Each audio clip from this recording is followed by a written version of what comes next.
Salut à tous!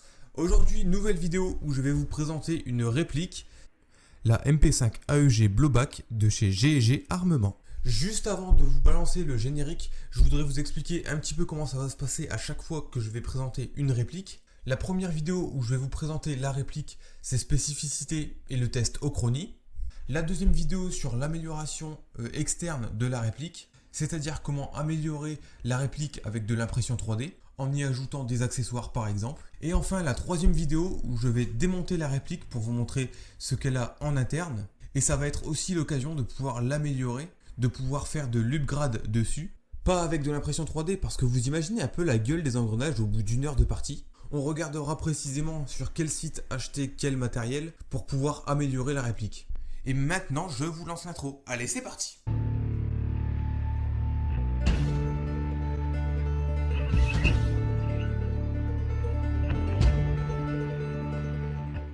Et sans plus attendre, je vous présente la MP. Le M9 de WE. Nous avons sur le devant de la boîte une photo de la réplique ainsi que quelques instructions sur la face avant. On nous dit notamment ici que c'est un AEG Blowback, c'est-à-dire qu'il y a un faux mouvement de recul sur la fenêtre d'éjection des douilles. Elle va tout simplement se mettre à reculer et à avancer lorsqu'on va tirer avec la réplique. Sur le côté gauche, nous avons quelques codes barres. De l'autre côté, nous avons la marque G&G Armement. Sur le dessus, nous avons quelques informations, notamment le Facebook de G&G. Sur la face dessous, nous avons un QR code. Et enfin, sur la face arrière, c'est la plus intéressante selon moi, nous avons un détail de ce qu'est l'entreprise G&G Armement. Il y a aussi une carte qui montre où est implantée l'entreprise G&G Armement, ainsi que les pièces qui sont manufacturées et qui sont donc utilisées pour la réplique. Si vous vous demandez pourquoi est-ce qu'il y a un impact sur la réplique, c'est parce que ça fait un moment que j'ai cette réplique, la boîte a pas mal traîné un peu partout, mais ça va me permettre de pouvoir partager mon expérience avec cette réplique en jeu, puisque ça fait un moment que je l'ai déjà. À l'intérieur de cette boîte, nous avons la réplique qui est bien maintenue dans son emplacement. Elle n'a ni été cassée pendant le transport ou lorsque moi j'ai bougé la boîte à droite à gauche. Avec la réplique, vous avez un chargeur mid-cap de 30 billes. C'est très peu, il va falloir en acheter vraiment d'autres si vous voulez jouer en partie. Ou alors investissez dans un baby loader, mais c'est vraiment pas le plus pratique. Sur le chargeur, vous avez un marquage 9 mm par 19. Vous avez également un marquage sur le dessous, G&G Armement. Et sur le dessus du chargeur, on voit une petite pièce dans le puits du chargeur qui va permettre de remonter toutes les billes sans en laisser une seule. Vous avez également une tige de nettoyage et de débourrage qui va vous permettre soit de nettoyer votre canon ou soit de retirer la bille qui pourrait être éventuellement coincée dans le canon. À ces deux emplacements-ci, il y avait deux boîtes. Dans l'une contenait des billes et le capuchon rouge que vous voyez sur la réplique. Et dans l'autre, il y avait un manuel d'utilisation ainsi qu'un catalogue qui répertorie toutes les répliques que G&G Armement fabrique et vendent. Et enfin, nous pouvons passer à la réplique. Je ne l'avais pas remarqué, mais en fait, au fond de la boîte, il y avait un baby loader. Alors ça, tout simplement, vous insérez les billes dans le tube qui se trouve ici. Vous insérez le bout ici dans le puits du chargeur. Et enfin, avec la tige, vous mettez ça dans le tube et vous poussez les billes dans votre chargeur.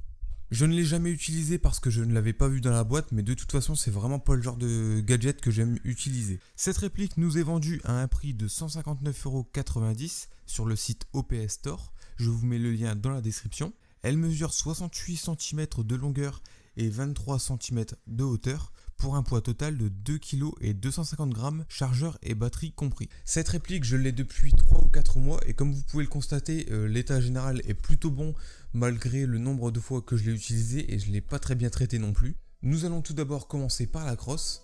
La crosse est faite entièrement en ABS avec un talon fait en sorte de caoutchouc. Dans cette même crosse, vous allez pouvoir loger la batterie. Pour cela, il faut lever le talon de crosse, vous le retirez et vous avez la connectique qui apparaît. De base, la connectique est en fait un Tamiya large et pas un Tamiya mini. Je vais vous mettre quelques photos pour vous montrer ce qu'est un Tamiya mini et un Tamiya large. Ce sont en fait deux connecteurs qui sont utilisés un peu partout dans les répliques. Du moins pour le Tamiya mini. Le Tamiya large, ça fait très longtemps qu'on n'utilise plus ça dans les répliques. Moi personnellement, je préfère connecter ma batterie avec un connecteur Teijin qui permet d'éviter les arcs électriques. On peut également voir un fusible à l'intérieur de la crosse. Pour le choix de la batterie, ne vous inquiétez pas, vous avez vraiment beaucoup de place dans cette crosse. Vous pouvez utiliser des batteries là-dedans qui sont LiPo ou NiMH. Les NiMH sont très grosses, mais je suis sûr et certain qu'elles passeront largement. Si vous utilisez une batterie LiPo de petite taille, je vous conseille de caler ça avec du sopalin ou autre chose, parce qu'en fait il y a tellement de place que ça va bouger dans tous les sens, et lorsque vous allez courir ça va faire quand même pas mal de bruit. De l'autre côté de la crosse, nous avons un attache-sangle en métal sur lequel moi j'ai mis un petit serflex pour pouvoir attacher ma réplique à mon gilet. Ensuite vous avez un numéro de série, je ne sais pas s'il est unique ou non. Vous avez également le sélecteur de tir automatique, semi et safe. Il est également ambidextre. De l'autre côté, vous avez un marquage très léger avec écrit Made in Taiwan. La crosse et la partie basse de la réplique est faite entièrement en ABS, mais un ABS solide qui ne bouge absolument pas. Il n'y a pas du tout de grincement malgré les 4 mois ou les 3 mois que je l'ai utilisé. Ça fait vraiment plaisir d'avoir un ABS aussi solide, aussi costaud, qui grince pas, qui fait vraiment pas du tout bas de gamme. La partie haute de la réplique est également faite en ABS. Ce n'est pas le même type d'ABS. Ici en bas on voit qu'il y a des sortes de grains, c'est un petit peu texturé, alors que sur le haut c'est plus lisse. Néanmoins la qualité est quand même au rendez-vous, on sent que c'est très solide et ça ne bouge absolument pas. Ensuite vous avez les organes de visée, avant et arrière, qui sont eux en métal. Personnellement je ne les ai jamais utilisés, mais franchement j'adore le look qu'a ce genre de viseur. Ce genre de visée, j'ai toujours préféré ça à un point rouge. D'ailleurs si vous voulez fixer un point rouge ou autre lunette, vous ne pourrez pas d'origine, il va falloir acheter un rail compatible pour MP5 qui va venir se fixer en fait sur le dessus. Grâce aux petits ergots qui sont juste ici et ici. Sur le dessus, nous avons un petit marquage MP5 SMG. Nous avons la fenêtre d'éjection des douilles qui est en métal et qui est fonctionnelle.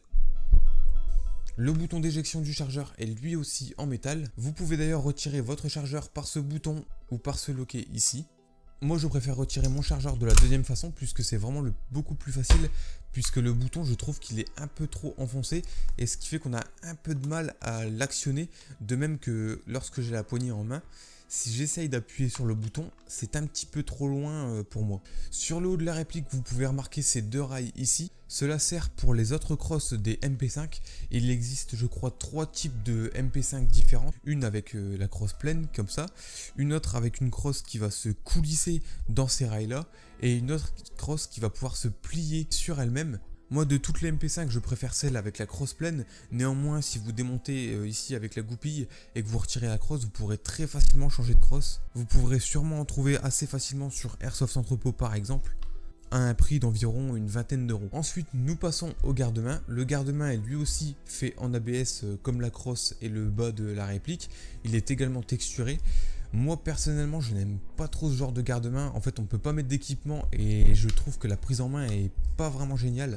J'ai plus tendance à prendre ma réplique comme ceci, un peu comme une M4, que de la prendre par le garde-main que je trouve beaucoup trop fin. Ensuite nous avons le levier qui va ouvrir la trappe d'éjection du chargeur, comme je vous ai montré tout à l'heure. En ouvrant cette trappe, vous allez d'ailleurs pouvoir régler le hop-up.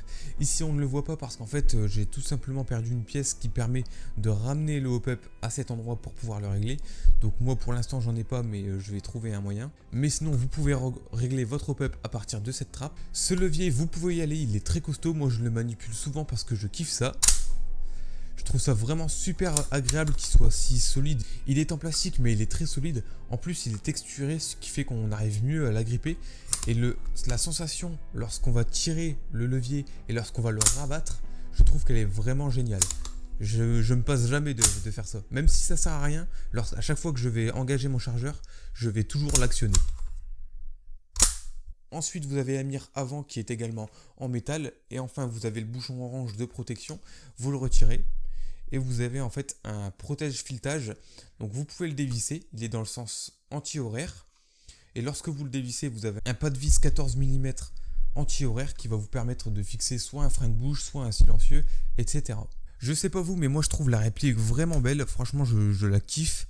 Pour 180 €, je trouve que franchement ça vaut le coup, notamment au niveau de la qualité de fabrication de la réplique. Tous les petits détails sur la réplique, notamment les soudures qui sont faites ici, qui sont fausses, mais qui sont vraiment bien faites. Et les soudures qui sont également ici, nous avons les 2 fausses vis qui sont là. Franchement, je trouve que la qualité de la réplique est vraiment bien faite. On voit légèrement la jointure ici de moulure, mais franchement c'est très léger. Je trouve que la réplique elle tient bien en main, elle est vraiment ergonomique, elle est fonctionnelle, elle est vraiment très pratique.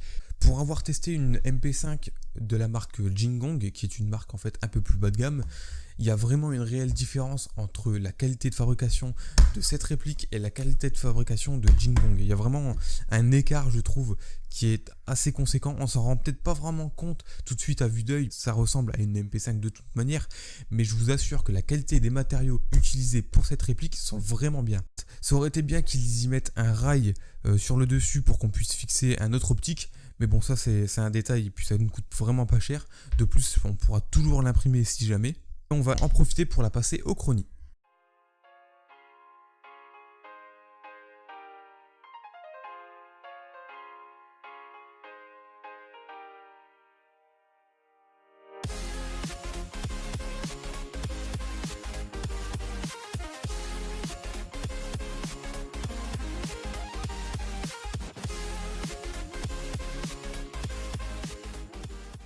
Je vais terminer la vidéo sur les points négatifs et positifs de cette réplique, la MP5 AEG Blowback de chez GNG. Tout d'abord, je vais commencer par les points positifs.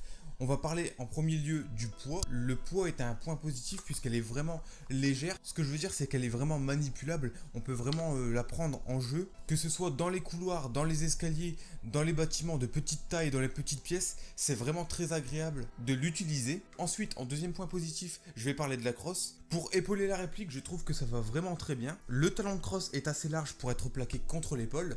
Je vais d'ailleurs passer à mon troisième point positif qui sont pour moi les organes de visée. Là par contre je vais parler du côté esthétique des organes de visée plutôt que le côté pratique. Comme je vous l'ai dit, moi les organes de visée de ce type je les préfère au point rouge. Par contre à l'utilisation je préfère nettement un point rouge que je trouve beaucoup plus précis. Quatrième point Ok, je vois que ça vous perturbe, je vais enlever ce capuchon rouge, c'est bon, c'est une vraie réplique, vous inquiétez pas, c'est pas un jouet de tabac. Donc le quatrième point positif dont je voulais vous parler, c'est en fait le sélecteur de tir ambidextre que je trouve vraiment très pratique. Moi je suis droitier donc j'ai pas de problème, cependant si je veux prêter ma réplique à un ami qui est gaucher, c'est vraiment pratique. Et de manière générale c'est quand même un point positif. Cinquième point positif, ça va être le levier d'armement que je trouve vraiment très solide. Je le manipule très souvent et il n'a pris aucun jeu. Et aussi, écoutez ce bruit qui est vraiment très satisfaisant. Et ensuite, dernier point positif, je vais à nouveau parler de la crosse, mais plus précisément du compartiment batterie. Le compartiment batterie est vraiment très large pour mettre n'importe quelle batterie dedans. Oui, je sais, j'ai pas mes lunettes, le chargeur est engagé, il y a une batterie dedans, mais au pire, ça regarde que moi. Donc comme je vous le disais, il y a vraiment de la place pour mettre n'importe quel type de batterie dedans. Je vais passer maintenant au point négatif. Premier point négatif pour moi, ça va être qu'il n'y a pas de rail Picatinny sur le dessus pour pouvoir y fixer un point rouge. Ça vient à l'encontre de mon point positif où je parlais des organes de visée, mais néanmoins, de manière générale, c'est quand même pratique de vouloir fixer un point rouge. La réplique ne coûte pas spécialement cher, mais quand même il faudra rajouter 10 € de plus. Comptez en plus de ça un autre chargeur. C'est d'ailleurs un deuxième point négatif pour moi, c'est que le chargeur est de 30 billes. J'aurais préféré un mid-cap de 90 billes au moins parce que 30 billes on les vide vraiment très rapidement. Ensuite, comme je vous l'ai dit, c'est le garde-main. Le garde-main, moi je ne l'apprécie pas, il est vraiment trop léger pour être agréable à utiliser. Dernier point négatif, vous allez dire que j'abuse un petit peu, mais c'est mon avis personnel. C'est la fonction blowback de cette réplique. Alors moi j'aime les répliques qui sont blowback mais qui ont un vrai mouvement de recul. Comme une Scarache Tokyo Marui qui est AEG et qui a un mouvement de recul. C'est quand même plus sympathique que d'avoir juste la fenêtre qui bouge faussement. Si encore il y avait vraiment un bruit qui se faisait lorsque la fenêtre elle bouge. Mais là même pas, il n'y a même pas de bruit, ça bouge vraiment un tout petit peu. Je vais vous montrer une vidéo, vous allez voir ça bouge presque pas. Et de temps en temps ça bouge pas, de temps en temps ça bouge. J'aurais préféré enlever par exemple 10 € de prix, rajouter un rail et enlever cette option. Comme vous l'avez vu sur le chrony, cette réplique est prête à être utilisée. J'ai fait déjà quelques modifications internes, mais rien qui pourrait toucher les FPS. Je vous assure qu'une fois sortie de boîte, j'avais déjà testé la réplique au chrony et elle passait vraiment très bien. À 340 fps, c'est exactement ce qu'il faut. Vous sortez la réplique de la boîte, vous achetez une batterie, vous insérez les billes dans le chargeur et vous êtes prêt à jouer. La vidéo touche à sa fin, mais je n'ai pas fini avec cette réplique de MP5 Blowback de chez GNG. En effet, comme je vous l'ai dit au début de la vidéo, quand je vous présenterai une réplique, je ferai 3 vidéos. La première où je présente la réplique, comme ici. La deuxième où je customise la réplique, où je l'accessoirise avec de l'impression 3D. Et la troisième où je démonte la réplique, on voit ce qu'il y a à l'intérieur et aussi voir quel upgrade on peut lui apporter. Comme d'habitude, tu peux laisser un like, tu peux laisser dans les commentaires de la vidéo ton avis sur le son, l'image, la qualité de la vidéo. ça m'aide beaucoup à progresser. Vous êtes relativement nombreux à regarder mes vidéos, il y a toujours le même nombre de vues à peu près. J'imagine donc que vous êtes les mêmes à regarder mes vidéos. N'hésite surtout pas à aller t'abonner à ma chaîne, ça me fait vraiment plaisir. Ça me motive à créer du contenu pour vous. Il y a beaucoup de choses à faire en Airsoft avec l'impression 3D. J'ai énormément d'idées à vous proposer. Je vous rappelle que tous les liens sont en description de la vidéo. Si tu ne veux pas rater mes prochaines vidéos, notamment ma prochaine où je vais customiser cette réplique avec de l'impression 3D, alors n'hésite pas, abonne-toi!